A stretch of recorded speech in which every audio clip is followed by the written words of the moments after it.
The wind howled across the endless prairie like a wounded animal, carrying with it the bitter taste of winter's approach.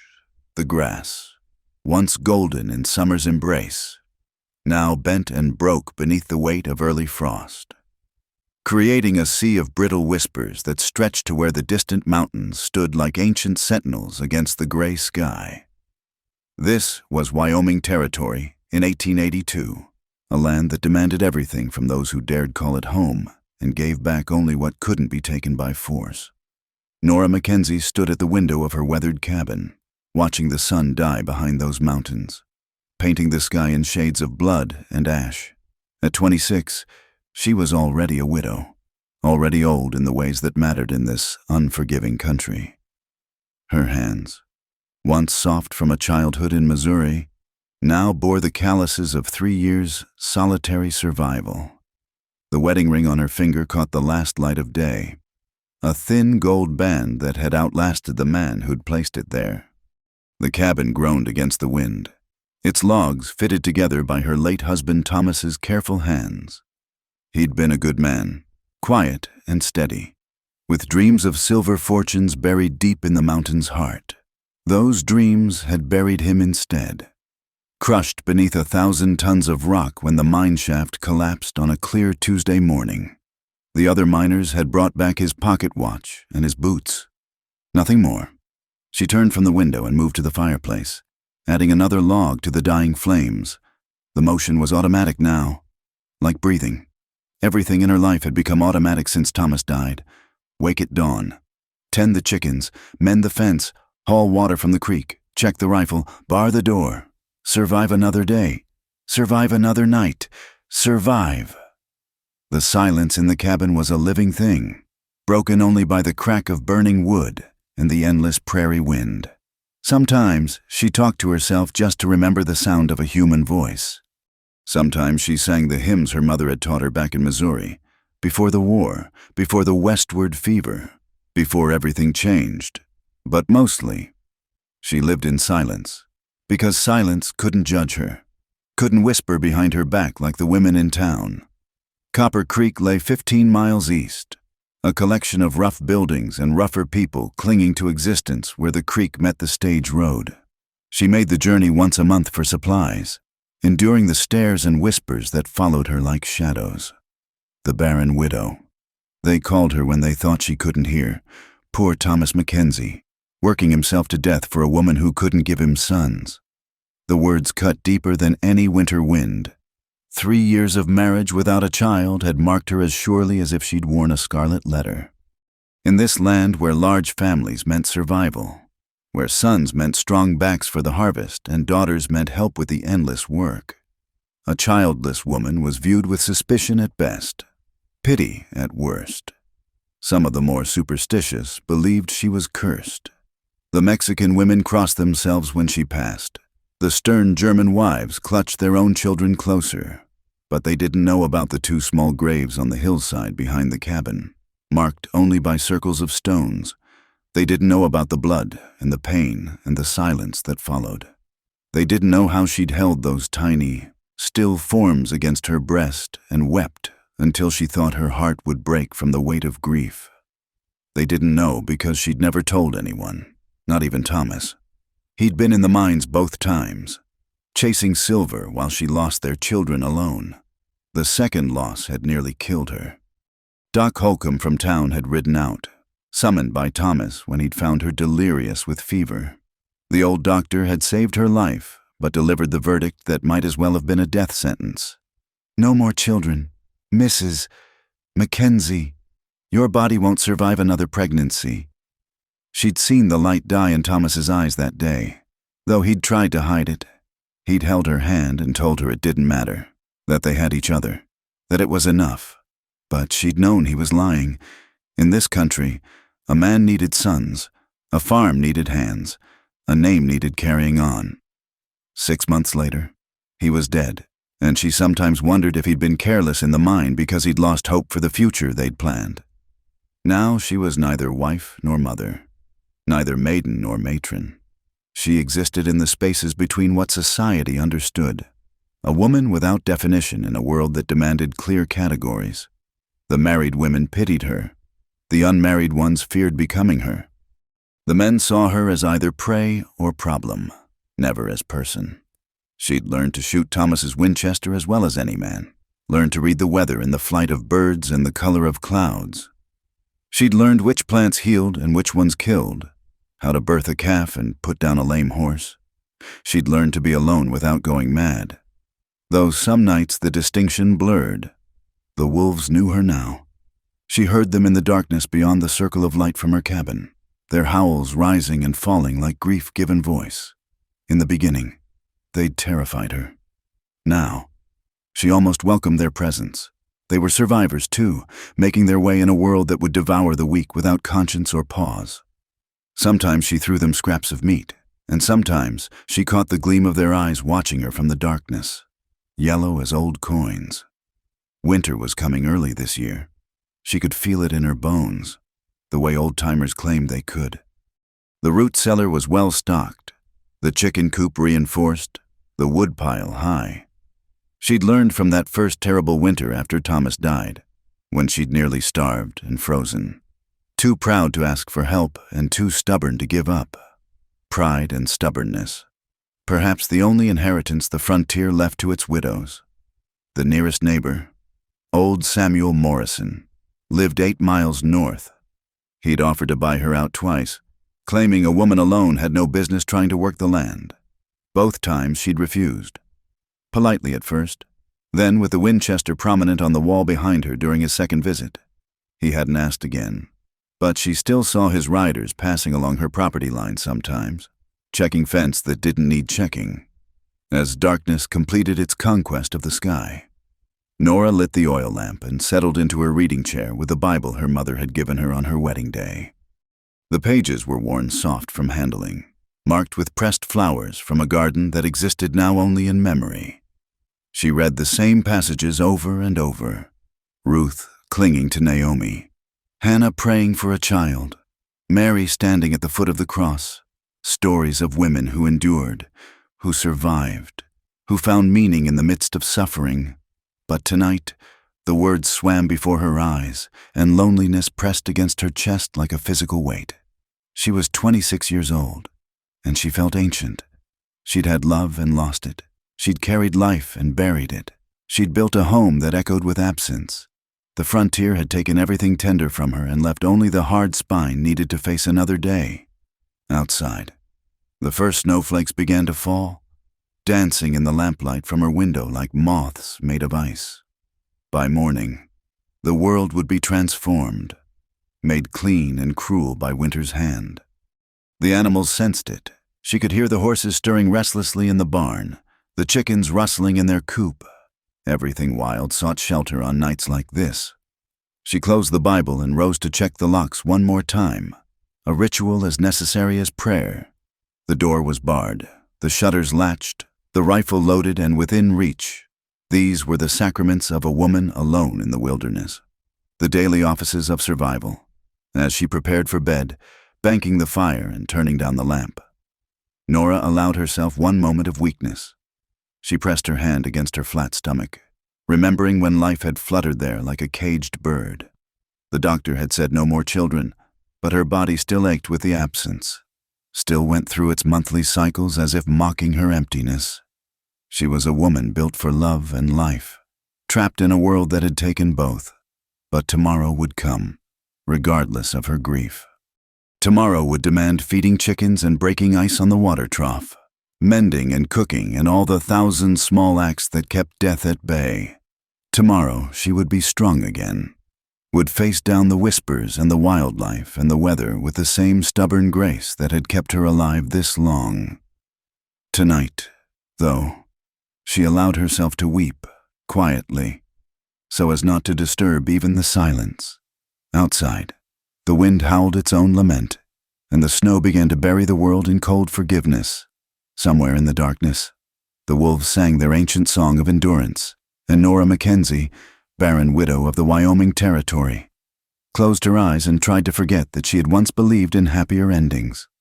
The blizzard struck 3 days later with the fury of a vengeful god.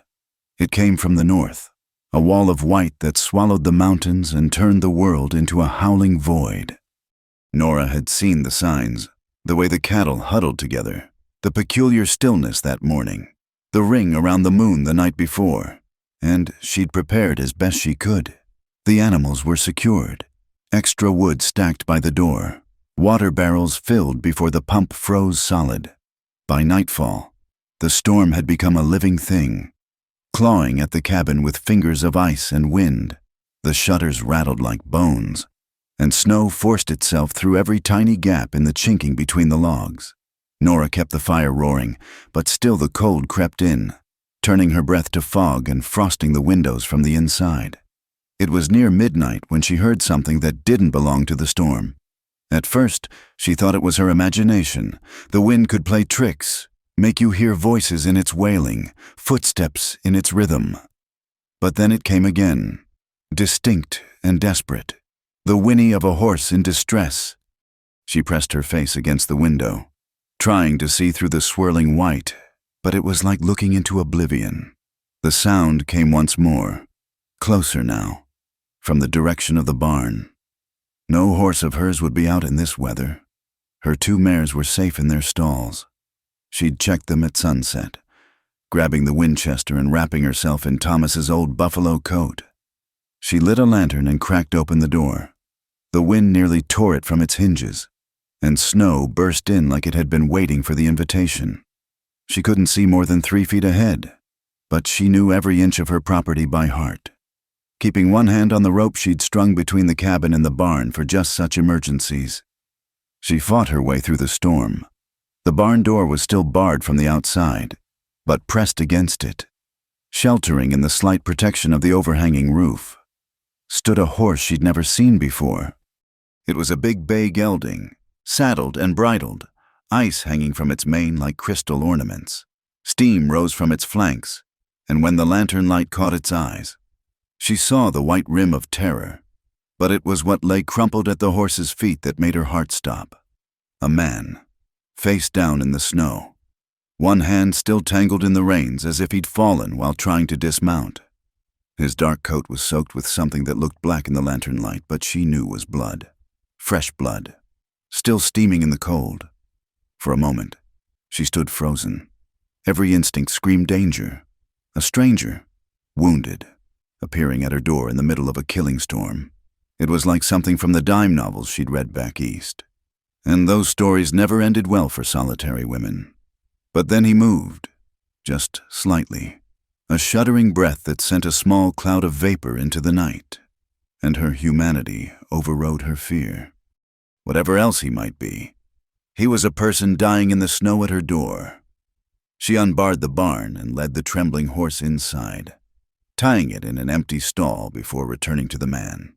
He was bigger than Thomas had been, heavier, and it took all her strength to turn him over. His face was obscured by a week's worth of beard and a coating of ice, but she could see he was younger than she'd expected, maybe 30, maybe less. Blood had soaked through his coat from a wound somewhere on his left side. There was no way she could carry him. Instead, she grabbed him under the arms and dragged him, inch by agonizing inch, through the snow to the cabin door. The wind fought her for every foot, trying to tear him from her grasp, trying to bury them both. By the time she got him inside, her muscles screamed and her lungs burned from the cold air. She dragged him as close to the fire as she dared, then began the delicate work of removing his frozen clothes. The coat came away stiff with ice and blood, revealing a shirt that had once been white. When she peeled that away, she gasped. A bullet wound, low on his left side, still seeping blood. But that wasn't what shocked her. His torso was a map of violence, old scars crisscrossing newer ones, the white lines of knife wounds, the puckered circles of old gunshots. This was a man who'd lived by violence, who'd survived things that should have killed him multiple times over. She should have been terrified, should have dragged him back outside and let the storm have him. Instead, she found herself working with steady hands, drawing on the doctoring skills every frontier woman learned by necessity. The bullet had passed through, a mercy, but the wound was ugly and already showing signs of infection. She cleaned it with whiskey from Thomas's last bottle, packed it with clean cloth, and bound it tight. His skin was cold as marble, and she piled every blanket she owned on top of him, building up the fire until sweat beaded on her own forehead. Only then did she examine the rest of him. His saddlebags, which she'd retrieved from the horse, contained extra ammunition, some hardtack and jerky, a folded wanted poster too damaged by snow to read, and a leather wallet with $40. A fortune to her eyes. His gun belt held a Colt .45 with bone grips, well-maintained and recently fired. 2 cylinders were empty. He started talking in his delirium around dawn. Most of it was unintelligible, broken fragments of words and names, but some things came through clear. Shouldn't have trusted, Barrett knew. The whole gang. Told them I was done. Can't wash the blood off. Sarah, I'm sorry. They're coming. Always coming. Can't run far enough. Sarah. A wife, a sister, a woman he'd wronged. Nora found herself wondering what kind of life had led him to her door. What choices had carved those scars into his skin. She dozed fitfully in her chair, the Winchester across her lap, starting awake every time he stirred. The storm continued its assault on the cabin, showing no signs of weakening.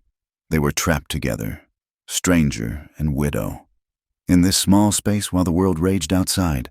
On the second day, his fever spiked. She bathed his face with cool water, forced willow bark tea between his cracked lips, and changed his bandages. The wound looked angry, red streaks beginning to spider out from it. Without proper medicine, without a doctor, she could only do so much.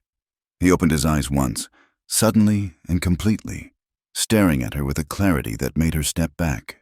They were green, the color of sage in summer, and filled with a wild confusion, where his voice was barely a whisper. "You're safe," she heard herself saying, though she wasn't sure if it was true for either of them. The storm, but he was already gone again, sinking back into whatever darkness held him. She went through his belongings more carefully while he slept. In the lining of his coat, she found a letter, water-stained but readable. "Caleb, by the time you read this, I'll be gone. I can't watch you become what they want you to be. The man I loved is already disappearing, and I won't stay to see a stranger wear his face. I'm going back to my sister in Chicago. Please don't follow. Let me remember you as you were. S." So he was Caleb, and S was Sarah, and she'd left him. Nora folded the letter carefully and put it back where she'd found it. Everyone had their ghosts. The storm broke on the third morning, the wind dying to a whisper and the sun emerging like a blessing.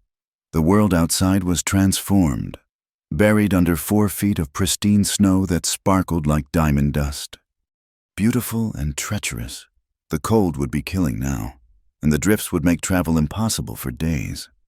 She was checking on the horses, making sure they had water and feed, when she heard hoofbeats, multiple horses moving slowly through the deep snow, coming from the direction of town. Her heart hammered as she ran back to the cabin, barring the door behind her. Through the window, she could see them, 5 riders, faces muffled against the cold, guns visible even at a distance. They stopped at the edge of her property, seeming to confer. Caleb was stirring, mumbling something about running. Always running. She knelt beside him, pressing a hand over his mouth. "Riders," she whispered. "Looking for someone." His eyes snapped open, fully conscious for the first time in days. The fear she saw there told her everything she needed to know. "How many?" His voice was rough as sandpaper. 5. He tried to sit up, gasping as the movement pulled at his wound. "My gun." "You can barely stand. Be quiet." She moved back to the window. The riders had dismounted, were examining something in the snow. Tracks. The storm would have covered those from 3 nights ago, but she'd been to the barn since then. They'd know someone was here. One of them approached the cabin, and she recognized him. Jack Morrison, old Samuel's eldest son. That could be good or bad. He knew her, might just be checking on her after the storm. Or his father might have sent him. Knowing a wounded stranger could be an opportunity. She opened the door before he could knock, the Winchester Casual in her hands. "Morning, Jack." He touched his hat brim. "Mrs. Mackenzie. Father wanted us to check on folks after the storm. You fare all right?" "Well enough." She didn't invite him in. Didn't step aside. "Lost some chickens to the cold, but nothing that can't be replaced." His eyes tried to see past her into the cabin. "You alone out here?" "As I have been these 3 years." She let a touch of Thomas's memory creep into her voice. "I appreciate the concern, but as you can see, I'm managing. We're tracking someone." One of the other riders called out. "Jack's brother," she thought. "Man who killed 2 deputies down in Laramie. Trail led this way before the storm. I've seen no one." The lie came easily, surprising her. "Though in that storm, a man could have passed 10 feet from my door and I'd never have known it." Jack studied her face. She kept it carefully neutral, bored even, as if strange men and their troubles were the farthest thing from her concerns. "Mind if we check your barn? He might have sheltered there without your knowing." She considered. Refusing would be suspicious. But Caleb's horse was there, and his saddle with its distinctive silver conchos. "Help yourself," she said finally. "But mind my horses. They're skittish after the storm." She watched from the doorway as they searched, holding her breath when they entered the barn. But they emerged quickly, apparently finding nothing of interest. She'd thrown a blanket over Caleb's saddle and mixed his horse in with hers. In the dim light, one bay looked much like another. "If you see anyone," Jack said, mounting up, "you'll send word." "Of course." She managed a small smile. "Though I doubt any fugitive would come knocking at a widow's door." They rode away, disappearing into the white distance, but she knew they'd be back. Men like that didn't give up easily, especially with blood on the ground and money on the line. She barred the door and turned to find Caleb watching her, propped up on one elbow despite the obvious pain it caused him. "Why?" he asked. She didn't have an answer, not one that made sense. Anyway, she'd just lied to the law for a man whose name she'd learned from a letter in his coat. A man who might be a killer, certainly was a fugitive, definitely meant trouble she couldn't afford. 2 deputies? She asked instead. He closed his eyes. It's not what they'll say it was. It never is." But she brought him water, helped him sit up properly, and began the work of keeping him hidden and alive. Outside, the sun climbed higher, turning the snow to blinding brilliance, and somewhere out there, 5 men were already planning their return. The days that followed took on a strange rhythm, intimate and wary by turns. The snow had sealed them in together, creating a world bounded by the cabin's walls and the white silence beyond. Caleb grew stronger slowly, fighting infection and blood loss with a stubbornness that reminded Nora of the land itself. Too contrary to die when death would be easier, she tended him with the same practical efficiency she brought to all her tasks. But awareness prickled between them like static before a storm. She was conscious of his eyes following her as she moved about the cabin, conscious of her own stolen glances when she thought he slept. He was handsome beneath the beard and bruises, with strong features that might have been carved from the mountain stone. But it was his hands that captured her attention, long-fingered and graceful despite the calluses and scars. Hands that could paint or play music as easily as they could draw a gun. On the 4th night, with the fire burning low and the wind finally quiet, he spoke. "I wasn't always what I am now." His voice came from the darkness where he lay. "That matters to me that you know that." She continued mending a torn shirt by lamplight, letting silence invite more words. "My father had a ranch down in Texas, near San Antonio. Good land, good cattle. I was supposed to inherit it, marry the banker's daughter, raise sons to carry on the name." A bitter laugh. "Instead, I fell in with Sam Barrett's gang when I was 19. Thought I was looking for adventure. Found out too late I was just looking for a way to disappoint my father." "And did you disappoint him?"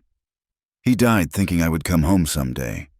My mother wrote me that, in the last letter I got before she passed too. Said he kept my room just as I'd left it. Sure, I'd walk through the door any day. His voice roughened. That was 8 years ago. I couldn't even go to their funerals. Too many wanted posters between me and home. The shirt in her lap blurred. She blinked hard, focusing on the needle's path through fabric. We all have things we can't go back to. What can't you go back to? Nora Mackenzie. It was the first time he'd said her name, and it sent an unexpected shiver through her. She told him who she was that first morning when he'd been lucid enough to ask, but hearing it in his deep voice made it sound like someone else's name, someone more interesting than a barren widow darning shirts by lamplight. Innocence, she said finally. That girl who believed the frontier would be an adventure, who thought love conquered all obstacles, who was sure God would bless her with a house full of children. She set down the mending.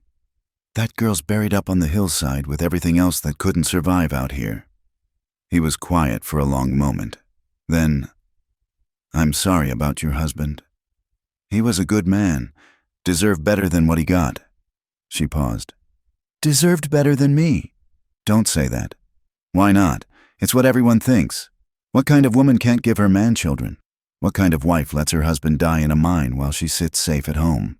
The kind who survives, he said softly. The kind who faces down 5 armed men to protect a stranger. The kind who could put a bullet through my heart right now, but chooses to mend my shirts instead. The lamplight flickered between them, casting shadows that danced like living things. She could hear his breathing, slightly labored still, but steadier than it had been. Could hear her own heart beating too fast, too hard. Tell me about the deputies, she said. Needing to break whatever spell was weaving itself in the firelight, he shifted, grimacing. We robbed a bank in Cheyenne 2 months ago. Barrett planned it, said it would be easy money, but someone had tipped off the law. They were waiting. It was a massacre. Half the gang died in the street. The rest of us scattered. But you got away. For a while, made it to Laramie, thought I could disappear there, but Barrett had put the word out. Anyone who tried to leave the gang was a traitor. The deputies weren't there to arrest me. They were there to collect Barrett's bounty on my head. So you killed them. I defended myself. His voice hardened. They drew first. Ask anyone in that saloon.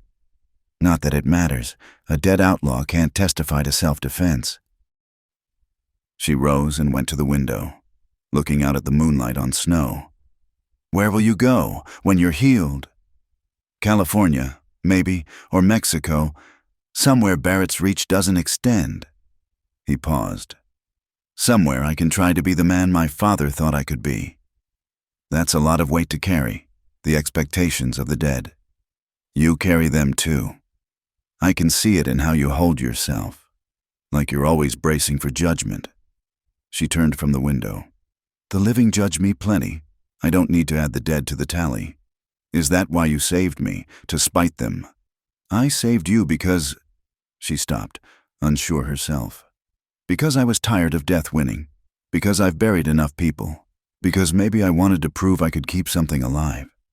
He struggled to sit up straighter, gasping as the movement pulled his wound. She moved without thinking, adjusting the pillows behind him, and found herself close enough to feel the heat radiating from his skin. Their eyes met and held. And for a moment the world contracted to just this, 2 damaged people recognizing something familiar in each other's scars. Nora, he said, and her name was different now, weighted with possibility. She pulled back, wrapping distance around herself like armor. You should rest. But rest was elusive for both of them. They talked through the night, trading stories like cards in a game where neither could win. He told her about train robberies and shootouts, about friends who died badly and enemies who died worse. She told him about blizzards that had nearly killed her, about the wolves that sometimes came close enough to touch the cabin walls, about the terrible silence that followed loss. Why do you stay? He asked as dawn painted the windows gray. You could sell this place, go back east. Back to what? To be someone's charity case, the poor widow taken in out of Christian duty? She shook her head. This land is hard, but it's honest. It doesn't pretend to be anything other than what it is, and it's mine. Thomas and I built something here. I won't abandon it because the price of keeping it is loneliness. You're the strongest woman I've ever known." "I'm tired," she corrected. "There's a difference." The storm had left drifts that reached the roof in places, turning the familiar landscape into something alien. She struggled through it to tend the animals, grateful for the physical work that kept her from thinking too hard about the man in her cabin. The horses were restless, and she spent extra time with them, brushing until their coats shone and their eyes calmed. When she returned, she found Caleb standing, barely. He'd pulled himself up using the wall, face gray with effort, sweat beading his forehead despite the cold. "What are you doing?" She dropped the bucket of eggs she'd gathered, not caring as they smashed on the floor. "Need to see if I can ride. Can't stay here. Putting you in danger." "You'll tear your wound open. You'll bleed to death before you make it a mile." She pushed him back toward the bed, surprised by how easily he gave way. "You're not going anywhere. They'll come back. You know they will. And when they find me, they won't find you." "Nora." "No." The word came out harder than she'd intended. "I've made my choice.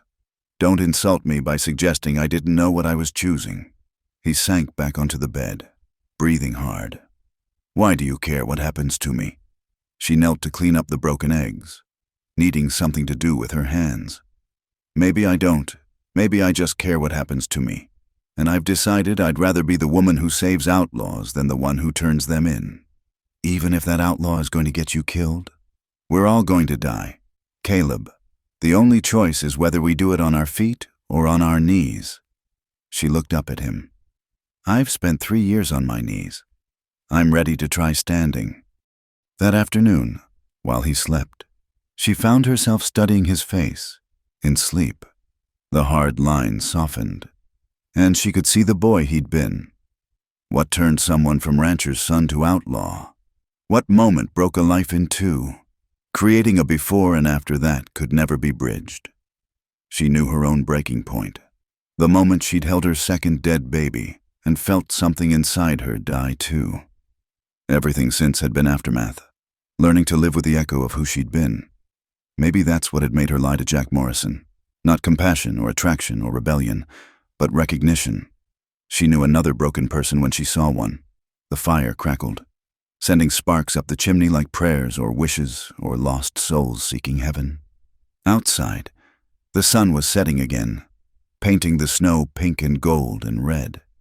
Beautiful, treacherous, like everything in this hard country that could kill you even as it took your breath away. She let herself imagine, just for a moment, what it would be like if he stayed. If the law never found him, if spring came and went and he was still here. They could work the land together, repair what years of neglect had damaged. She could wake to the sound of another person breathing, cook for two, have conversations that weren't with ghosts or chickens or her own echo. But that was a dangerous dream, more dangerous than any outlaw. Hope was the one luxury she couldn't afford. When he woke, she was back in her chair. Mending resumed, walls rebuilt. But something had shifted between them, subtle as snow settling, but just as impossible to reverse. They were no longer stranger and widow. They were two people who had seen beneath each other's armor, and that knowledge hung in the air like gunpowder, waiting for a spark.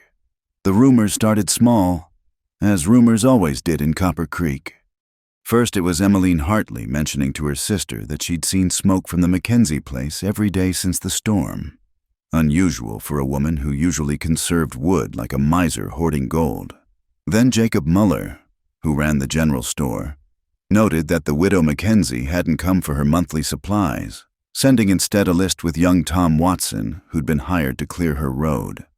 Peculiar list, too. Muller told anyone who'd listen, polishing the same spot on his counter over and over. Twice the usual coffee, extra ammunition, and medical supplies. Carbolic acid and laudanum. Either she's expecting trouble or she's already got it. The talk might have died there, buried under the weight of other gossip, but then Moses Crawford claimed he'd seen tracks. 2 sets of footprints leading from the Mackenzie barn to the cabin. Man's boots. He insisted over whiskey at the Silver Dollar. Big ones, size 10 or 11. I'd wager. By the end of the week, the story had grown legs and teeth. The widow Mackenzie was harboring someone. A drifter, some said a lover. Others whispered with delicious scandal. But when Jack Morrison casually mentioned the fugitive they'd been tracking, the one who'd disappeared into the storm, the separate threads wove themselves into a tapestry of suspicion. Nora felt the change the moment she entered Muller's store. Conversations died mid-sentence. Eyes followed her with a weight that had nothing to do with pity or contempt for her barren state. This was something sharper, more dangerous. "Morning, Mrs. Mackenzie." Muller's smile didn't reach his eyes. "Haven't seen you in a while. The storm kept me homebound." She kept her voice light, moving through the store with practiced efficiency. "I've a list." She handed over the paper, watching his face as he read. Nothing too unusual this time. She'd been careful, but his eyes lingered on certain items. Salt pork, beans. Things that kept well, that could feed someone planning to travel. Planning a journey? The question came from behind her.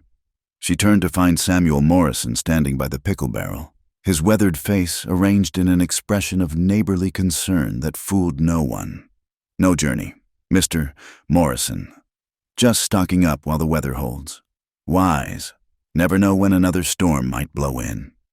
He moved closer, and she could smell the tobacco on his clothes, see the calculation in his eyes, or what might blow in with it. Indeed. She turned back to Muller. "If you could fill that order, I'd be obliged." The silence stretched taut as Muller gathered her supplies. She could feel the weight of watching eyes, the pressure of unasked questions. This was how it started, the suspicion, the circling, the slow tightening of a noose made of neighborly concern and civic duty. Outside, Tom Watson waited with her wagon, fidgeting with the reins. He was a good boy, 17 and eager to earn money for his upcoming wedding, but even he looked at her differently now, curiosity brightening his usually dull eyes. "Everything all right at your place, Mrs. Mackenzie?" he asked as they started back. "Fine as ever. Tom, it's just, folks are saying things. Folks always say things. It's what keeps them warm in winter." She softened the words with a smile. "How's your Mary? Still planning for a spring wedding?" The distraction worked, and Tom spent the rest of the journey talking about his girl and their plans. But Nora barely heard him. Her mind was already racing ahead, calculating risks and possibilities. How long before suspicion became certainty? How long before someone decided to investigate? Back at the cabin, she found Caleb dressed and sitting at her table, cleaning his revolver with methodical precision.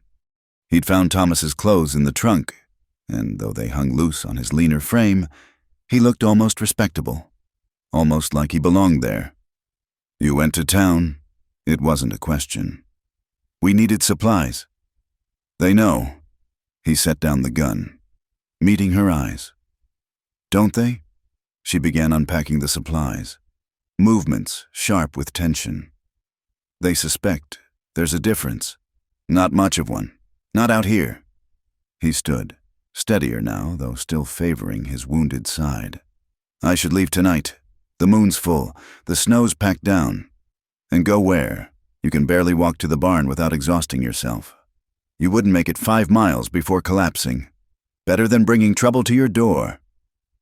"Trouble's been at my door since the day Thomas died." She slammed a can down harder than necessary. "At least this trouble I chose." He moved around the table, catching her hands as she reached for another can. His palms were warm against hers, calloused but gentle. "Why are you doing this? Really?" She looked up at him, this man who'd brought danger into her orderly desolation. In daylight, she could see the gold flecks in his green eyes, the way his dark hair curled slightly at the collar. Could see, too, the weariness that went bone deep, the weight of running that had carved lines around his mouth. "Because I'm selfish," she said quietly. "Because for the first time in 3 years, this house doesn't feel like a tomb. Because when you leave, and you will leave, at least I'll have proved that I'm still capable of choosing something, even if it's the wrong thing." His hands tightened on hers. "Nora, The sound of horses cut through whatever he might have said. Multiple horses, moving fast. She pulled free and went to the window, heart sinking at what she saw. 6 riders, Jack Morrison in the lead. All armed, but it was the 7th rider who made her blood run cold. Sheriff William Dalton from Laramie, his star glinting in the afternoon sun. "Get in the root cellar," she hissed. "Now. I won't hide while you will, or I'll shoot you myself." She grabbed the Winchester, checking the load. "Go!" He went, disappearing through the trap door just as the riders reached the yard. Nora threw the rag rug over the door, pushed the table to its usual spot, and took a deep breath. Then she stepped out onto the porch, rifle casual in her hands. "Sheriff Dalton," she nodded politely. "Long way from Laramie." Dalton touched his hat brim. He was a hard man, weathered by years of keeping the peace in lawless territory, but fair by most accounts. "Mrs. Mackenzie, I apologize for the intrusion." "No intrusion, though I am curious what brings the law to my door." "I think you know." His pale eyes studied her face. "We're looking for a man, Caleb Freeman, killed 2 of my deputies last week." "I heard terrible thing." She kept her voice steady, bored even. "But as I told Jack here, I've seen no one." "Mrs. Vance in town says different." Jack Morrison spoke up, eager as a hunting dog. "Says she saw a man's shape in your window 3 nights past." "Mrs. Vance sees many things after her evening laudanum." Nora let contempt edge her voice. "Last month she swore she saw her dead husband walking down Main Street." A few of the men chuckled, but Dalton's expression didn't change. "Mind if we look around?" It wasn't really a question. She could refuse, make them get a warrant, but that would take time and increase suspicion. Besides, judges in the territory were notably free with warrants when it came to harboring fugitives. "Look all you like." She stepped aside. "Though I'd ask you to be respectful of my home." They searched with brutal efficiency. Every closet opened, every corner examined. She held her breath when Jack stood on the rag rug, but he moved on without noticing the slight hollow sound beneath his boots. They tore through her bedroom with casual disregard for privacy, pawing through her clothes, even checking under the bed where she stored her memories of Thomas. "Check the barn," Dalton ordered. "And the root cellar." Her heart stopped. "The root cellar's under the kitchen," she said, fighting to keep her voice level. "The door's warped shut from the cold. Has been all winter. I've been meaning to fix it, but—" She shrugged helplessly, playing the weak woman card she despised. Jack Morrison knelt by the rug, started to pull it back. Time slowed. She saw it all, the discovery, the gunfight that would follow, blood on her clean floors. Her hand tightened on the Winchester. "Jack!" Sheriff Dalton's voice stopped him. "Check the barn first.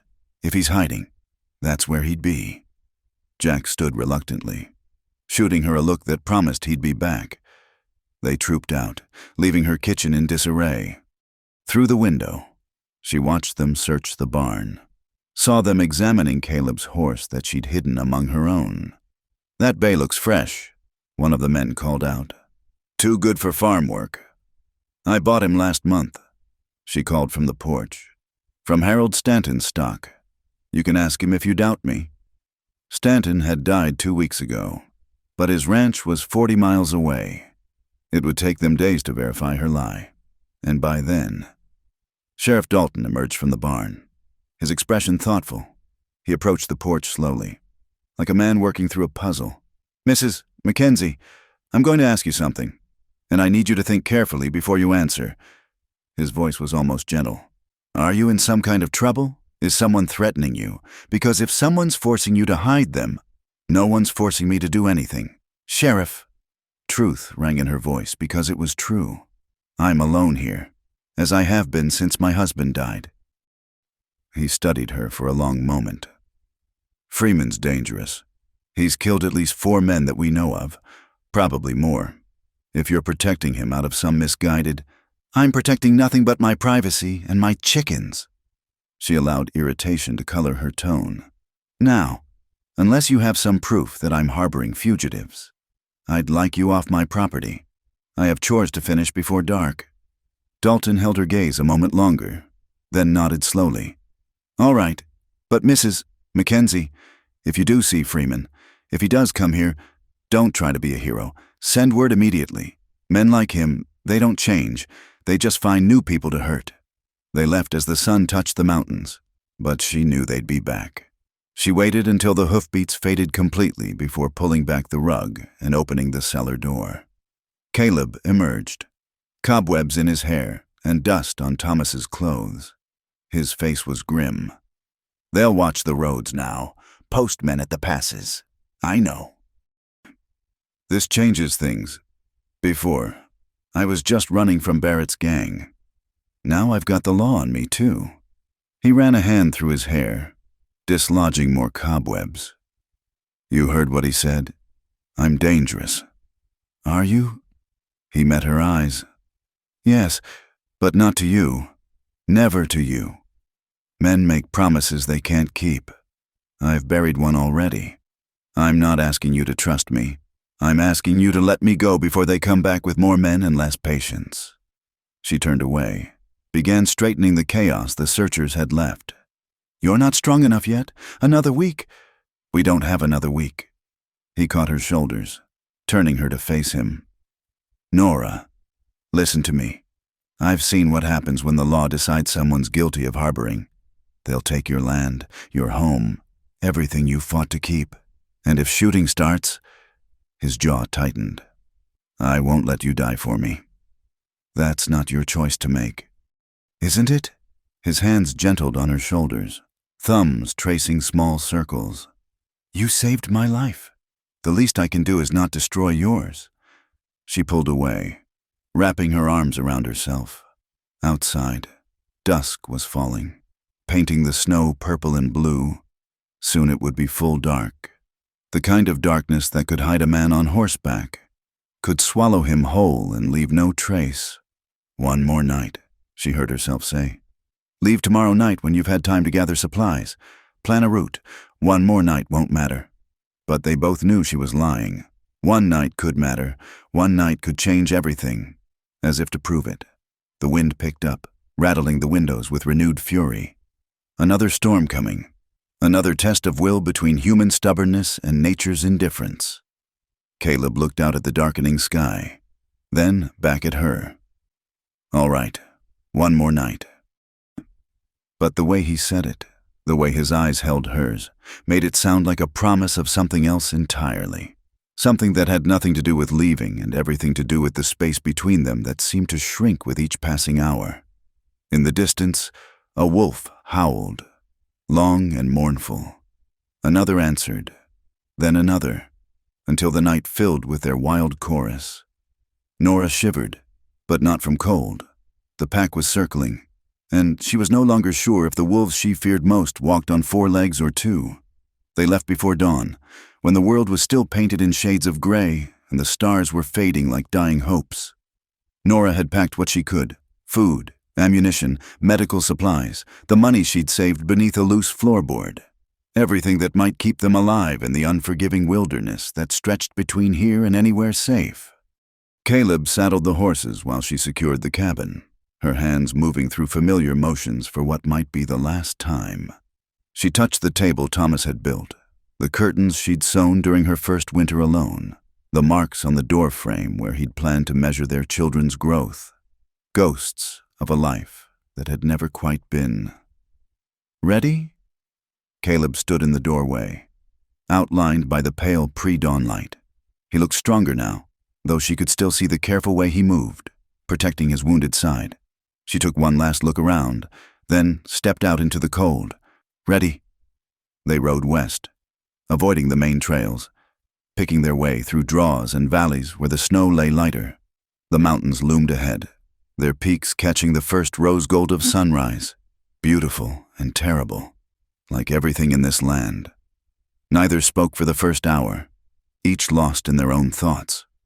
Nora had never run from anything before, had faced down blizzards and drought, death and loneliness, the crushing weight of failure. But this felt different. This felt like choosing life over mere survival. "There's a pass through the mountains," Caleb said finally, his breath misting in the cold air. Barrett showed it to me once, narrow, treacherous. But it'll get us through to the other side. From there we can head south to Colorado, maybe New Mexico. We, the word hung between them, fragile as frost. He glanced at her, something vulnerable flickering across his face. I was hoping, but I understand if you just want to get somewhere safe, I can leave you in the next town, give you money to start over. And go where? Back east to be some relative's burden? To another frontier town where I'll be the widow with the barren womb? She shook her head. I made my choice when I pulled you from the snow. Might as well see it through. They climbed higher as the sun rose, the horses laboring through drifts that sometimes reached their bellies. The cold was bitter, cutting through layers of wool and leather like they were gossamer. Nora's face went numb, her fingers stiff on the reins despite her gloves. By midday, they'd reached a sheltered grove of aspens where they stopped to rest the horses and eat. Caleb built a small fire, careful to use dry wood that would smoke less. They sat close together, sharing warmth and dried beef, watching the way the light filtered through bare branches. Tell me about California, Nora said. What would you do there? My mother's brother has a vineyard near San Francisco. He wrote me years ago. Said there'd always be a place for me if I wanted to try honest work. He stared into the fire. Don't know if the offer still stands, but it's worth finding out. A vineyard. She tried to picture it. Green vines heavy with fruit. Sun warm on her face instead of cutting wind. I've never seen the ocean. It's something big as the sky but always moving. Makes you feel small but free. Somehow. He looked at her. You'd like it. Before she could respond, the crack of a rifle split the air. Bark exploded from the tree beside Caleb's head, and then they were moving, diving for cover as more shots followed. The horses screamed and scattered, and Nora's heart hammered as she pressed herself behind a fallen log. How many? She gasped, fumbling for Thomas's rifle. 3, maybe 4. Caleb had his revolver out, was watching the tree line with predator's eyes. Coming from the east, they must have picked up our trail at dawn. Another shot, closer this time. She could hear voices now, calling to each other as they spread out to flank their position. Not the sheriff's men. They would have announced themselves. This was someone else. Someone worse. Barrett's boys. Caleb confirmed grimly. Recognize that voice. Jake Tillman. Mean as a snake and twice as quick. Can we run? Not without the horses, and not with them positioned like that. He checked his ammunition. Nora, listen to me. When the shooting starts, when it starts, she laughed, high and slightly hysterical. What do you call this? When it really starts. He continued steadily. I want you to run. Head north through those rocks. There's got to be better cover. I'm not leaving you. Damn it, woman. This isn't your fight. It became my fight the moment I chose you over them. She sighted down the rifle, hands steadier than she'd expected. So stop wasting breath and tell me where to shoot. He looked at her for a long moment, something fierce and tender warring in his expression. Then he nodded. The one working around to the left, black hat, red shirt. Wait until he clears that boulder. The next minutes were chaos. Gunfire echoed off the mountains, sharp as cracking bone. Nora fired and reloaded with mechanical precision, not letting herself think about what the rifle's kick meant, what the red spray in the snow signified. This was survival, pure and simple. Kill or be killed, the frontier's ultimate truth. Caleb fought like a man who'd been doing it all his life, which he had. Every shot deliberate, every movement calculated. But there were too many, and their position was bad. They were being driven back, step by step, toward a cliff edge that dropped away into nothing. Caleb! The voice came from beyond the trees. You might as well give up. Boy, Barrett wants you alive, but he didn't say nothing about the woman. Let her go and we'll make it quick. Go to hell. Tillman. More shots. Nora felt something tug at her sleeve. Looked down to see blood welling from a graze along her arm. Not bad, but Caleb saw it and something changed in his face. Something wild and dangerous. "Stay down," he growled. And then he was moving, breaking cover in a rush that took their attackers by surprise. His gun blazed, and men fell. But there were more. Always more. She saw him stumble, saw the red bloom spreading across his shirt where his wound had reopened, saw Jake Tillman rising from behind a rock, rifle aimed at Caleb's back. Time slowed. She moved without thinking, rifle swinging up, finger squeezing. The kick nearly knocked her down, but Tillman spun and fell, his shot going wild. Then Caleb was beside her again, breathing hard, blood seeping through his shirt. "We need to move, now!" They ran, slipping and sliding through the snow, gunfire chasing them. The cliff edge loomed closer, a drop of 50 feet onto rocks glazed with ice. Death behind, death ahead. The frontier's cruel arithmetic. "There!" Caleb pointed to a narrow ledge that ran along the cliff face. "It leads to another trail. I've used it before." The ledge was barely 2 feet wide, crusted with ice and snow. One slip meant death, but the alternative was bullets, so Nora didn't hesitate. She pressed her back against the rock face and began to inch along, trying not to look down, trying not to think about the void yawning beneath her boots. Caleb followed. His breathing labored. She could hear their pursuers crashing through the brush, closing in. The ledge seemed to go on forever, each step a lifetime, each heartbeat possibly her last. Then the rock beneath Caleb's foot crumbled. She turned in time to see him falling, managed to grab his hand as he went over. The sudden weight nearly pulled her after him, but she braced against the cliff face, muscles screaming, holding on with everything she had. He dangled over the abyss, their joined hands the only thing between him and death. Blood ran down his arm from the reopened wound, making their grip slippery. His face was pale, eyes wide with something that might have been fear or might have been wonder. "Let go," he said quietly. "You can't hold me. Save yourself." "Shut up!" She gritted her teeth, tried to pull him up, but she wasn't strong enough, and she could feel her grip failing. "Grab the ledge with your other hand." "Nora." His voice was strange, almost peaceful. "It's all right. You gave me something I didn't think I'd find again. Let me give you your life back." "I said shut up." Tears froze on her cheeks. "You don't get to be noble now. You hear me? You don't get to leave me alone again." Their eyes met, and in that moment, suspended between earth and sky, between life and death, everything unsaid passed between them. All the might-have-beens, all the tomorrows they'd never see. Love found too late, in the worst possible place, by two people too broken to believe they deserved it. Then footsteps on the ledge behind her. Jake Tillman, bloodied but alive, rifle trained on them both. "Well, ain't this touching?" He spat blood, the outlaw and the barren widow, like something out of them dime novels. Nora's strength was failing.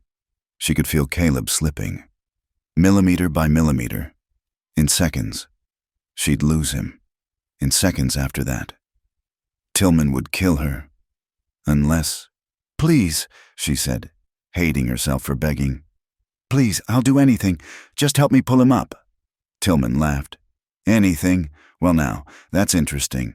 Tell you what, widow woman, you let him go. Come with me nice and quiet, and maybe I'll let you warm my bedroll instead of feeding the coyotes. Barrett might even pay extra for Caleb's woman." Caleb's hand tightened on hers. "Don't you dare. Don't you even think about it." But she was already calculating, already choosing. One life for another, the arithmetic of survival. She looked down at Caleb, memorizing his face, then back at Tillman. "You swear? You'll let me live?" "Nora, no!" "Cross my heart." Tillman grinned. "Now let him go." She looked down at Caleb one more time, saw understanding dawn in his eyes, saw him realize what she was really doing. His lips moved, shaping words she couldn't hear over the wind. Then she let go, but not of Caleb, of the cliff face, of safety, of fear.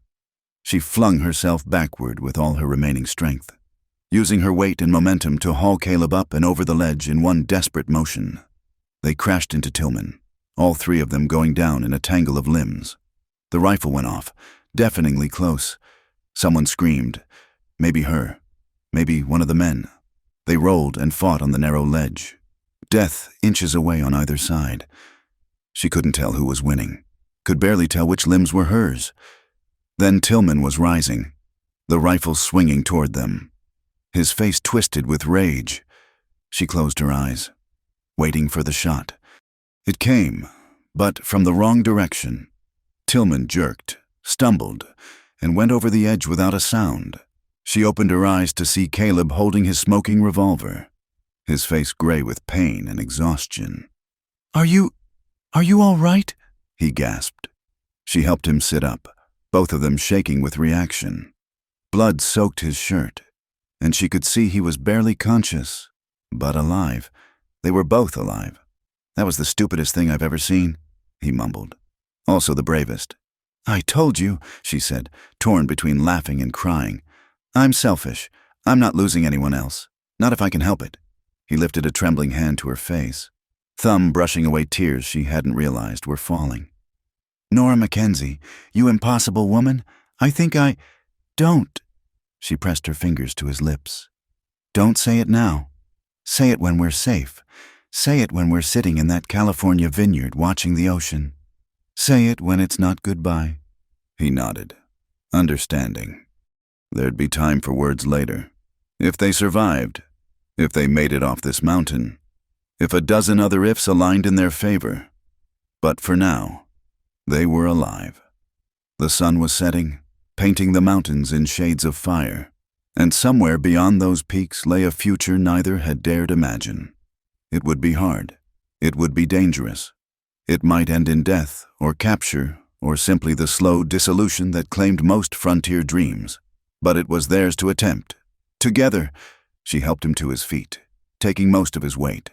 The ledge continued ahead, leading to what looked like safer ground. One step, then another, behind them. The wind erased their footprints, as if they'd never been there at all. As if two broken people hadn't found each other in the midst of violence and chosen something better than mere survival. The mountains watched, ancient and indifferent, as they disappeared into the gathering dusk. Just two more souls seeking redemption in a land that offered none, carrying nothing but wounds and determination and the fragile, stubborn hope that somewhere beyond the next ridge, love might be enough to overcome the arithmetic of loss. They found shelter in a shallow cave as darkness fell, barely more than a depression in the rock face, but enough to escape the wind. Nora built a small fire with shaking hands, while Caleb slumped against the stone wall, his breathing shallow and ragged. In the flickering light, she could see how badly he was hurt. The wound had torn open completely, and blood loss had left him pale as winter moonlight. "Let me see," she said quietly, kneeling beside him. He tried to wave her off. "It's not— I've had worse. Stop being brave. It doesn't suit you." She began unbuttoning his shirt with practiced efficiency, but her hands trembled when she saw the damage. The original wound was bad enough, but the fight had made it worse, much worse. She cleaned it as best she could with a snowmelt and whiskey from his flask, packed it with torn strips from her petticoat. He bore it in silence, jaw clenched, but she could feel him shaking beneath her touch. "You need a doctor," she said. "What I need." He caught her hand, held it against his chest where his heart beat too fast, too weak. "What I need is for you to listen." "No." She pulled away, busying herself with the bandages. "You're not dying. I won't let you." "Nora!" His voice was gentle but insistent. "Please?" She stilled, unable to meet his eyes. The fire crackled between them, casting dancing shadows on the cave walls. Outside, wind howled through the peaks like the voices of all the ghosts that haunted this hard land. "I've done things," he began slowly. "Terrible things. Robbed, killed. Told myself it was survival, that I didn't have a choice. But that was a lie. We always have choices. I just made the wrong ones. You don't need to— Yes, I do." He shifted, wincing. Because you need to know who you're risking everything for. The man I really am, not the one you might be imagining. She finally looked at him then. This broken outlaw who'd crashed into her ordered desolation. I know who you are. You're the man who tried to leave rather than put me in danger, who fought to protect me, who got you into this mess in the first place. His smile was bitter. My whole life, I've brought nothing but pain to people who cared about me. My parents, Sarah, now you. Don't you dare. The words came out fierce, surprising them both. Don't you dare make my choices about your guilt. I chose this. I chose you. Not because I thought you were some hero from a storybook, but because... She paused, searching for words. Because you made me feel alive again. For the first time in 3 years. I wanted something more than just another day of survival. He studied her face in the firelight. You're the strongest person I've ever known. I'm not strong. I'm just too stubborn to quit. She adjusted the bandage, trying to ignore how much blood had already soaked through. Now rest. We'll move again at first light. But he caught her hand again, lacing their fingers together. I need to tell you something. In case. There's no in case. Nora. Just her name. But waited with everything unsaid. Please. She squeezed his hand, bracing herself. All right. That letter you found. From Sarah. He stared at the fire, not at her. She was right to leave. I was becoming something I didn't recognize. Every job made it easier to pull the trigger. Every death made me feel less. I told myself I'd quit after one more score. Always one more. But the truth is, I didn't know how to stop. Didn't know how to be anything else. Until I woke up in a widow's cabin and saw a woman willing to lie to the law for a stranger. His thumb traced circles on her palm. You asked me once, what can I go back to? The answer is everything. There's no home waiting for me, no family to forgive me, no life I can reclaim. But maybe that's not what matters. Maybe what matters is what we choose to go forward to. The fire was dying, shadows growing longer. Nora added the last of their small wood supply, knowing they'd be cold before dawn, but needing the light a little longer. Needing to see his face when she spoke. My husband was a good man, she said quietly. Kind, steady. He loved me in his way, and I loved him in mine. But it was a quiet love, careful and contained, the kind that makes a life but doesn't set it on fire. She paused, gathering courage. What I feel for you, it's not quiet, it's not careful. It terrifies me because I know what it's like to lose everything, and I don't think I could survive losing this. Losing you. He turned her hand over, pressed his lips to her palm. The gesture was gentle, reverent, at odds with the violence that had marked their day. You won't lose me. You can't promise that. Then I promise this. Every breath I have left is yours. Whether that's 50 years or 50 minutes, they're yours. He pulled her closer, until she was curled against his less injured side.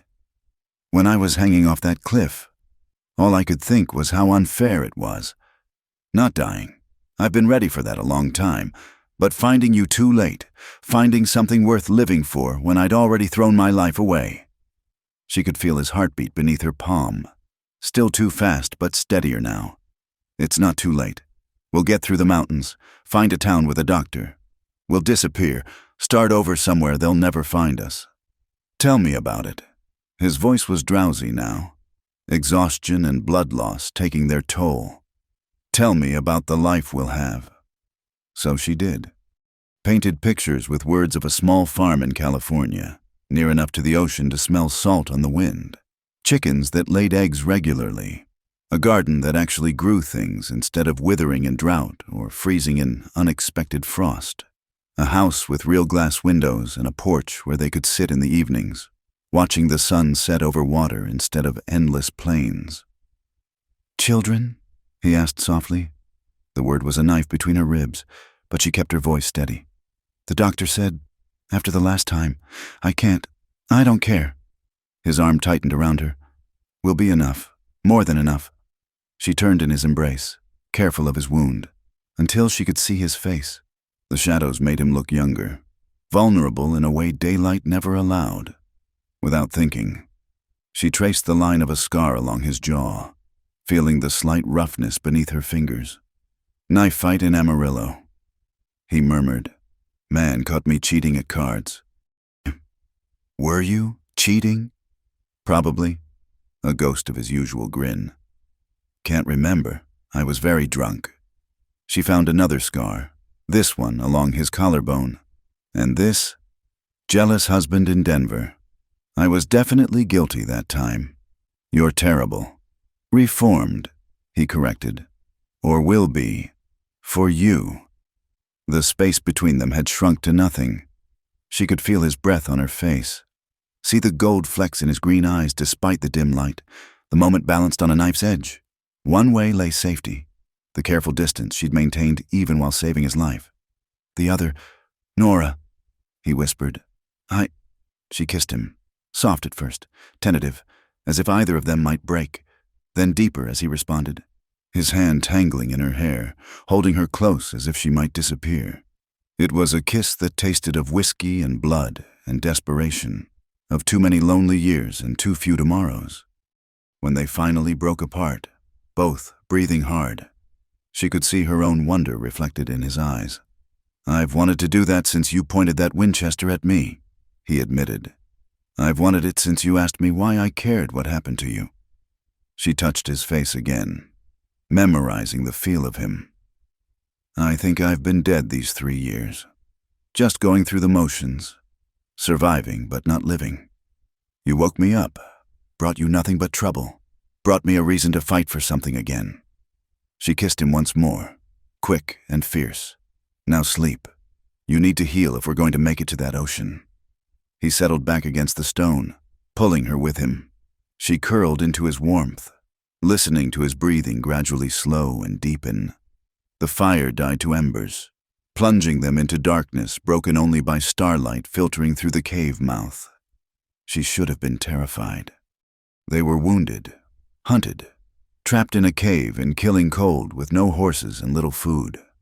Sheriff Dalton would be tracking them by now, along with whatever was left of Barrett's gang. The odds of survival were slim. The odds of happiness were almost non-existent. But lying there in the dark, feeling Caleb's heartbeat beneath her palm and his breath stirring her hair, Nora felt something she hadn't experienced in years. Hope, not the vague, desperate hope of her marriage, always waiting for something that never came. This was different, wild and dangerous and probably foolish, but absolutely real. "I love you," she whispered into the darkness, not sure if he was awake to hear it. His arms tightened around her. "I love you too. God help us both."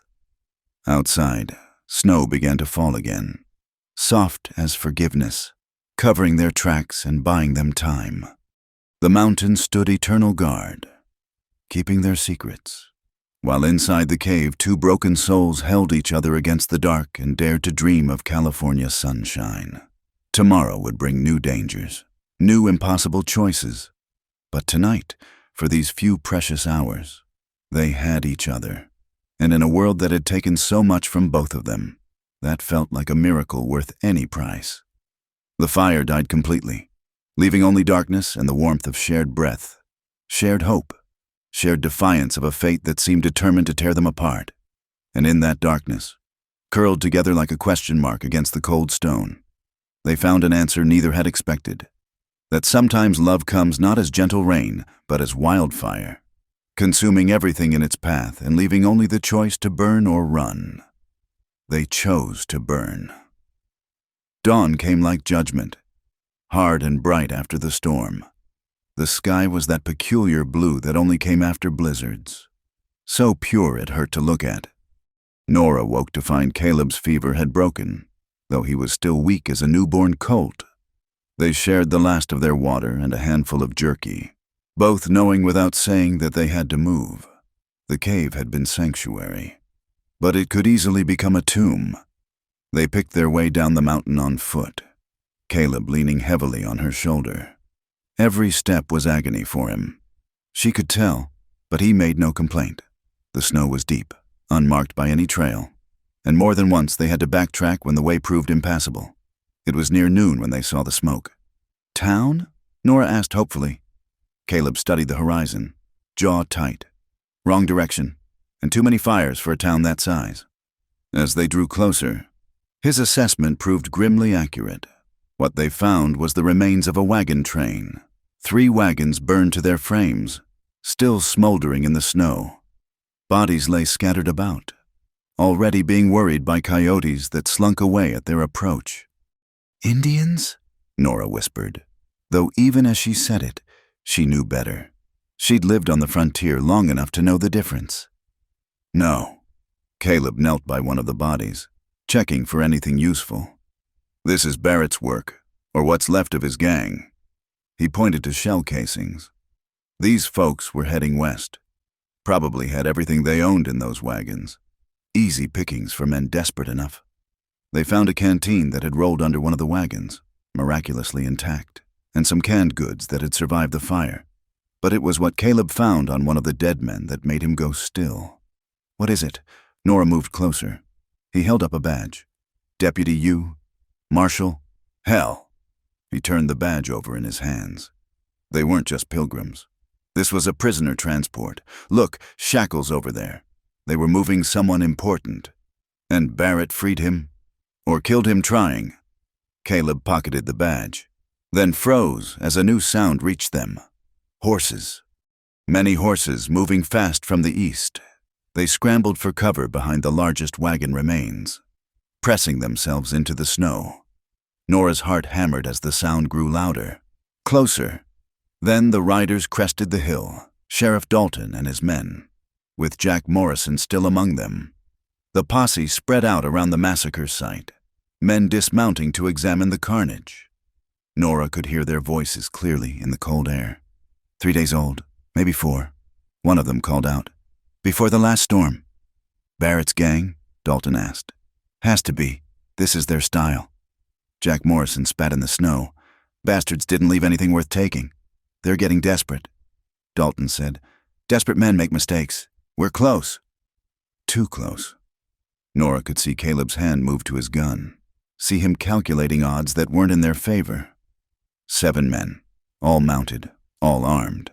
In their current state, it would be suicide to fight. Then one of the horses caught their scent.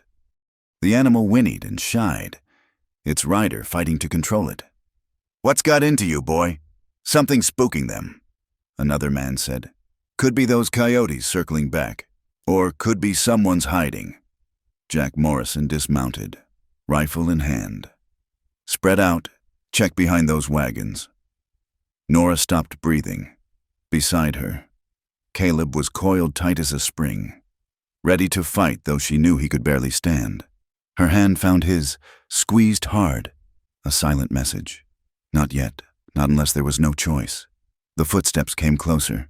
She could see Jack's boots through a gap in the wagon boards, see him turning slowly, scanning for any sign of life.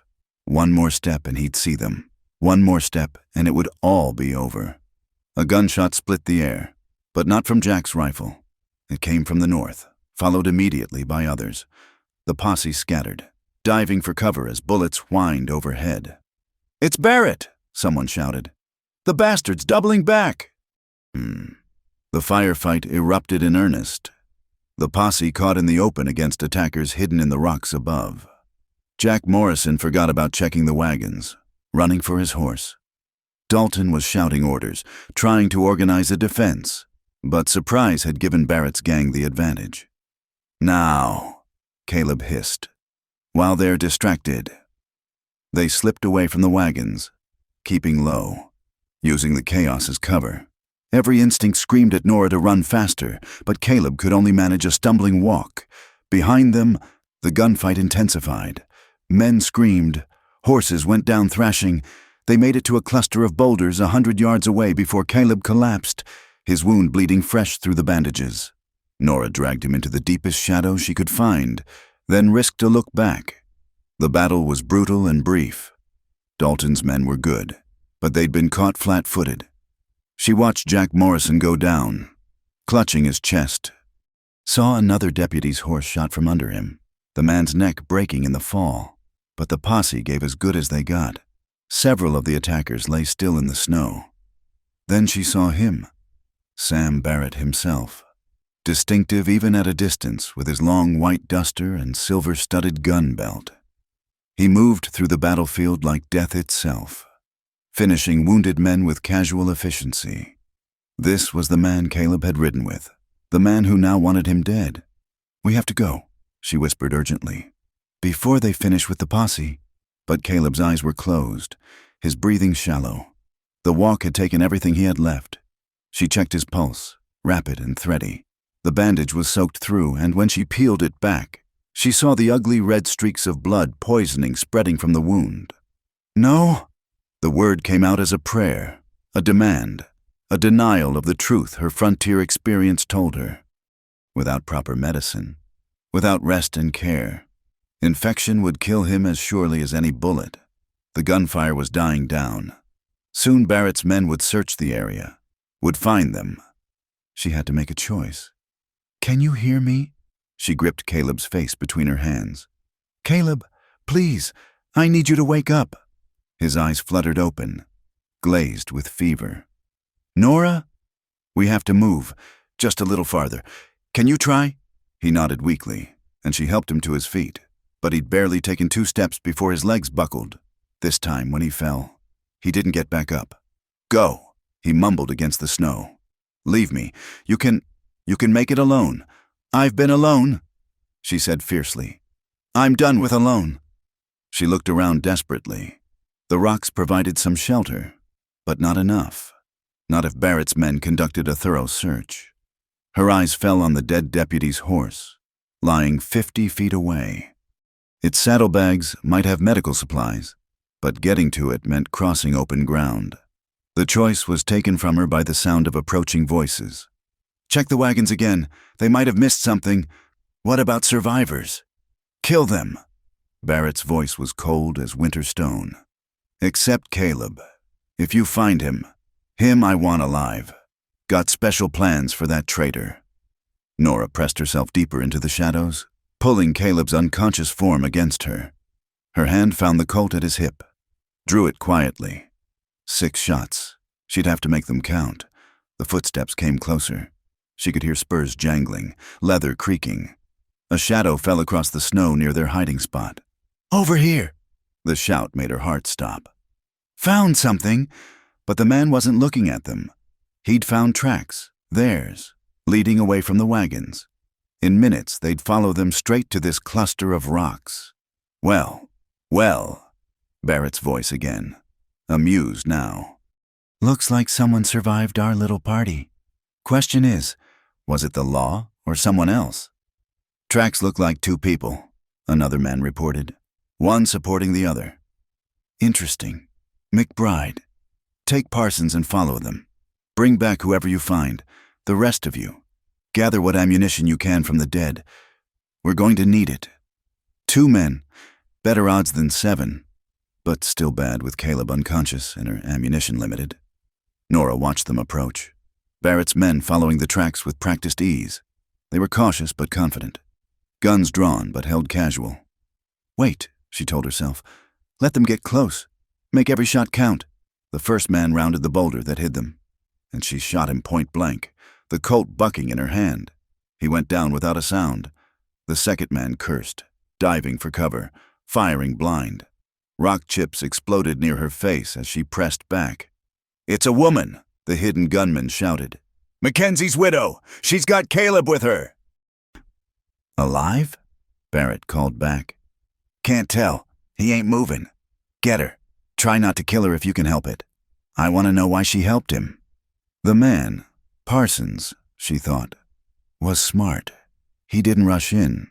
Instead, he worked his way around, trying to flank her position. She could hear his boots crunching in the snow, getting closer to an angle where he'd have a clear shot. She looked at Caleb, still unconscious, blood seeping steadily through his clothes, looked at the gun in her hand, 4 shots left, looked at the vast white wilderness that stretched in every direction, offering no mercy and no hope. Then she did something that surprised even her. She laughed. It wasn't hysteria, though Parsons probably thought it was. It was recognition. All her life, she'd followed the rules, been the good daughter, the dutiful wife, the proper widow. She'd done everything society expected, and what had it gotten her? A dead husband, dead babies, and a reputation as a barren woman best avoided. But these past days with Caleb, she'd broken every rule, harbored a fugitive, lied to the law, killed to protect a man she had no right to love. And she'd felt more alive than she had in years. If she was going to die, at least she'd die as herself. Not the woman they'd made her, but the woman she'd chosen to be. "Parsons," she called out. "That your name?" "That's right, lady. Now why don't you throw out that gun and we can talk civilized-like? I've got a better idea. You turn around and ride away. Tell Barrett you couldn't find us. Let us go." He laughed. "And why would I do that?"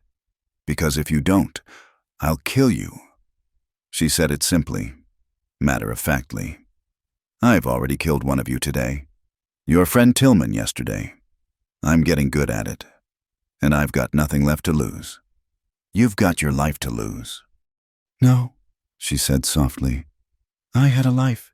It died 3 years ago. What I've got now is something else. Something worth fighting for. Worth dying for. If it comes to that." Silence. Then the crunch of snow as he moved again, still trying to flank her. She shifted position, keeping the boulder between them, but she knew it was only a matter of time. He had mobility. She was pinned down with a dying man. A shadow moved in her peripheral vision. She spun, fired, missed. Parsons burst from cover, rushing her position. She fired again, saw him stumble but keep coming. The third shot took him in the chest, dropping him 10 feet away. But the damage was done. The shots had given away their exact position. "They're behind the big boulder," someone shouted. "Northwest side." More men were coming. She could hear Barrett organizing them, surrounding her position. She checked the Colt. 1 shot left. Checked Caleb's rifle. Empty. They'd used all the ammunition in yesterday's fight. 1 bullet. 12 men. The frontier's cruel mathematics again. She looked at Caleb, touched his face. Still burning with fever, but alive. She'd kept him alive this long. Had to count for something. "I'm sorry," she whispered. "I tried." Then she heard something else. More horses, coming from the south. Many horses, riding hard. "Riders coming," one of Barrett's men yelled. "Looks like... hell. It's the army. The cavalry." She could see them now. Blue coats stark against the snow, guidons snapping in the wind. A full patrol. 30 men or more, drawn by the sound of gunfire. Barrett cursed viciously. "Mount up. We're leaving." "What about Caleb?" "Forget him. Move!" They scattered like quail before a hawk, racing for their horses. The cavalry gave chase, and suddenly the air was full of bugles and shouts and the thunder of hooves. Nora stayed hidden, hardly daring to breathe, as the running battle swept past them and over the nearest ridge. Then, blessed silence. She waited, counting heartbeats, before emerging from cover. The battlefield was littered with dead men and horses, but she was alone with Caleb among the corpses. The cavalry had pursued Barrett's gang, leaving her undiscovered. But for how long? She knelt beside Caleb, checking his pulse again. Still there, but weaker. His skin was hot and dry. His breathing labored.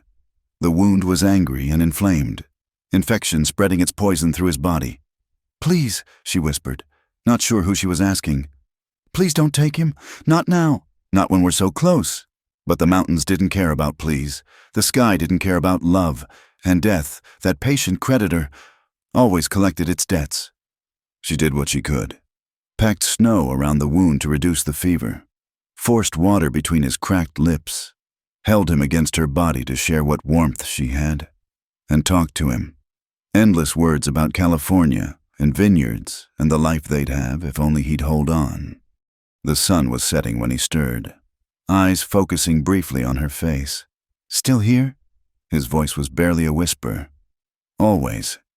He managed a weak smile. "Stubborn woman. You love me for it." Among other things, his hand found hers, grip weak but determined. "Nora, if I don't, you will." But if I don't, he squeezed her hand. Want you to know, these days with you, worth everything, worth 10 lifetimes of being careful. Tears froze on her cheeks. Don't you dare say goodbye to me. Caleb Freeman, not yet. Not goodbye, he murmured. Just thank you for making me believe I could be better, for seeing something worth saving. His eyes closed again, and this time she couldn't wake him. She held him as darkness fell, as the temperature dropped, as the stars emerged like bullet holes in the black vault of sky. Held him and prayed with words she'd forgotten she knew, bargaining with a God she'd stopped believing in, offering anything, everything, if only he'd live. Somewhere in the distance, coyotes howled. Somewhere beyond the mountains, California waited with its sunshine and dreams. Somewhere in the space between heartbeats, between one breath and the next, the future balanced on the edge of a knife, and Nora Mackenzie, widow and outlaw, lover and fighter, held on to the only thing that mattered in all the vast, indifferent wilderness, the fading warmth of the man who taught her that some things were worth more than survival. The night deepened, the mountains watched, and two souls clung together against the dark, waiting for dawn or death. Whichever came first. Spring came late that year, but when it arrived, it transformed the valley into something from a dream. The snow melted away to reveal green grass dotted with wildflowers, Indian paintbrush and lupine, prairie roses and golden poppies. The air carried the scent of new growth and possibility, so different from the bitter cold that had nearly claimed them both. Nora stood on the porch of their small ranch house, watching Caleb work with the horses in the corral. He moved carefully still, the wound having left him with a slight favor to his left side that probably always would remain. But he was alive, gloriously, miraculously alive, when all odds had said he should be dead. The cavalry patrol had found them that terrible night, drawn back by their scout who'd discovered the two figures huddled in the rocks. The young lieutenant had taken one look at Caleb's condition and ordered him transported to Fort Laramie immediately. For 3 days, Nora had haunted the fort's hospital, refusing to leave despite the scandal of an unmarried woman keeping vigil over an outlaw. It was there that Sheriff Dalton had found her, still recovering from his own wounds from the battle with Barrett's gang. He's going to live, were his first words, surprising her. To hang? She'd asked bitterly. To testify. Dalton had smiled grimly. Turns out those deputies he killed weren't exactly clean. We found evidence on their bodies linking them to Barrett. They were taking bribes to eliminate gang members who wanted out. Self-defense is still a valid plea when the law itself is corrupt. The trial had been swift. With Caleb's testimony and the evidence from the dead deputies, the real story emerged. Barrett's network of corruption ran deep, but Caleb's cooperation helped break it apart. He'd served 6 months in prison. Time, the judge said, was for the robberies he'd participated in, balanced against his help in bringing down the gang. Nora had waited, found work in Laramie as a seamstress, visited him every week, planned for a future that seemed impossibly far away. When he'd finally walked free, thin but healed, she'd been there at the gate. Still want to see that ocean? He'd asked. I want to see it with you, she'd answered. They'd married in a simple ceremony the next day. Just them and 2 witnesses from the boarding house where she'd stayed. No white dress, no flowers, no family to celebrate with them. But when Caleb had slipped a simple gold band on her finger and promised to love her until his last breath, Nora had felt complete in a way she'd never imagined possible. The journey to California had been long but peaceful. No one chased them now. Caleb's uncle had indeed honored his offer, giving them work and a small cottage on the vineyard property in exchange for help with the harvest. The ocean was just as Caleb had described, vast and endless and free. Now, watching him gentle a young mare with patient hands, Nora pressed a palm to her stomach. The doctor in San Francisco had been wrong, or perhaps her body had simply needed time to heal from its old wounds. The life growing inside her felt like a miracle, like grace undeserved but freely given. You're going to spoil that horse, she called out. Caleb looked up, grinning. The California sun had bronzed his skin, and laugh lines creased around his eyes. He looked younger somehow. The weight of running finally lifted from his shoulders. "She reminds me of someone," he called back. "Beautiful and stubborn and likely to bite if you're not careful. I never bit you, only because I was already shot. You took pity on me." He left the corral, walking toward her with that slight hitch that would always mark him. But his eyes were clear, the haunted look gone. When he reached the porch, he pulled her into his arms, both of them careful of her growing belly.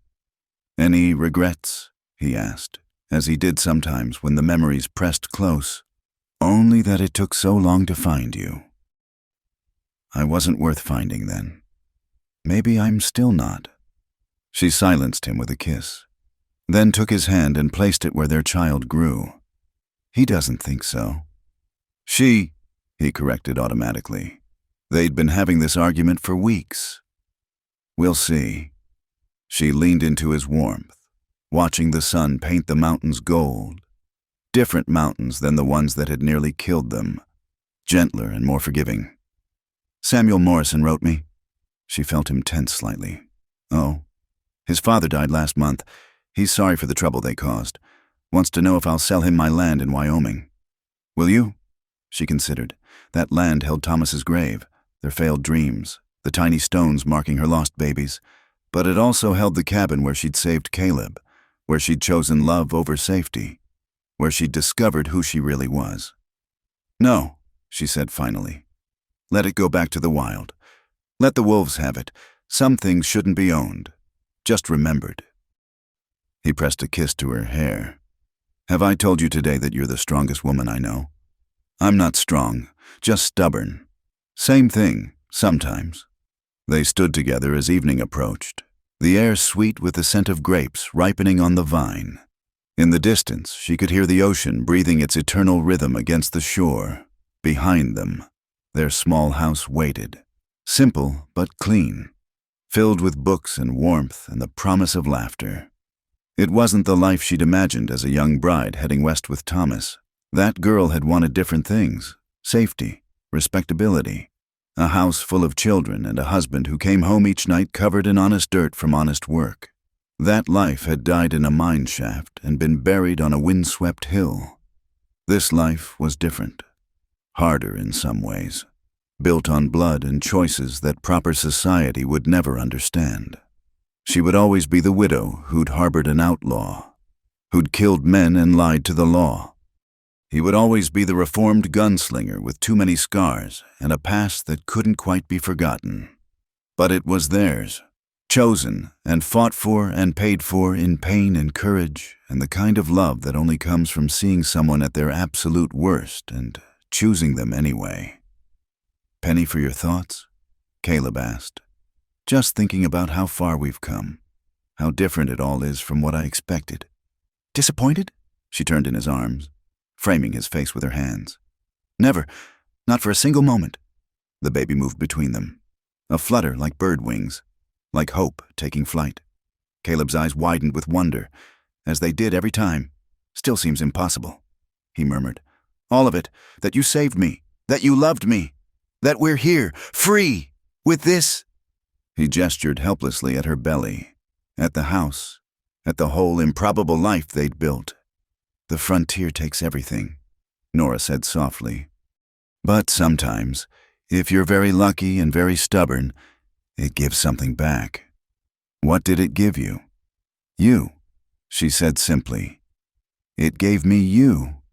As the sun set over the Pacific, painting the sky in shades of fire and gold, they went inside together. Tomorrow would bring work in the vineyard, preparation for the baby, all the ordinary miracles of a life lived in peace. There would be no gunfights, no pursuits through frozen mountains, no desperate choices between love and law. But tonight, like every night since that storm had brought him to her door, Nora thanked whatever force had set their paths to cross. In a land that killed the weak and broke the strong, they had found each other. In a world that demanded women be one thing and men another, they had chosen to be themselves. The lamplight spilled golden through their windows as darkness fell, a beacon of warmth in the vast California night. Inside, safe and whole and together, two souls who had walked through fire rested in each other's arms. Proof that sometimes the wildest frontier is the human heart, and the greatest courage is choosing to love despite the odds. And somewhere in Wyoming, snow began to fall on an empty cabin, erasing the last traces of who they'd been, leaving only the endless possibility of who they'd chosen to become. Thank you for listening to this Wild West love story. I'd love to know where you're enjoying this tale, whether you're reading in the comfort of your home, on your commute, or perhaps somewhere unexpected. Please subscribe to the From Wild West channel and share your thoughts about Nora and Caleb's journey. Did their story touch your heart? What part moved you most? Leave a comment below and let's discuss this tale of love conquering the harsh realities of the frontier.